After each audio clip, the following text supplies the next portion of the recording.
This is a spleef trap, one of the oldest traps in Minecraft. The idea is pretty simple. Just get a player to chase you, then instantly mine the floor below them. While this seems like a good trap, being completely invisible to enemy players, there are two problems. Problem number one is that the spleef trap is too well known. The concept originated from the minigame spleef, which became so popular that players these days can easily anticipate spleef traps. And problem number two is that current day players have a much faster reaction time compared to players back then. If you try a conventional spleef trap against them, they'll react too quickly. To fix these problems, I made this. The idea here is to get a player to chase me while I bridge across a gap. Spleef traps aren't typically used by a player who's bridging, so the enemy won't suspect that I'll spleef them, which solves problem number one. When the enemy chases across the bridge to hit me off, that's when I'll spleef them. Unlike a normal spleef trap, this setup has way less blocks to break. This gives the enemy much less time to react, solving problem number two. The only thing to worry about now was how to kill the enemy.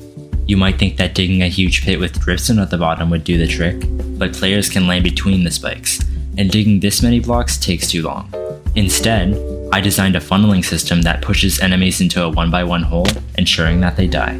From there, I could go down and collect their insane loot. But this was all just speculation. Could a spleef trap work against modern day players? Let's join a game of Hoplite to find out. The first thing I needed to do was gather some resources, so I mined some iron and collected some wood. I then searched to find the right location for the trap, so I looked for a cave that made sense to bridge over, and I found the perfect one.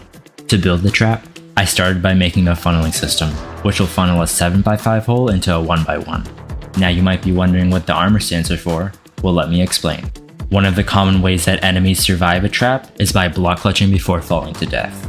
To counter this strategy, I used armor stands to prevent players from placing blocks. This makes it impossible for them to block clutch, ensuring that they die. Now that I had finished building the funnels, all I had to do was dig the 1x1 hole down and place dripstone. After that, I was ready to bait players to the trap, so I went to surface. Since my enemy had Villager Wand, an explosive with a 60-second cooldown, I decided to bait out the shot right now. Okay, this is perfect. Oh my god. Yeah, this is a perfect spot for that. Yeah, you're good. 7 hearts, you got it.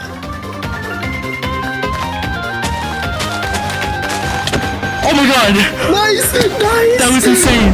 Holy crap! That was my first trap kill with this.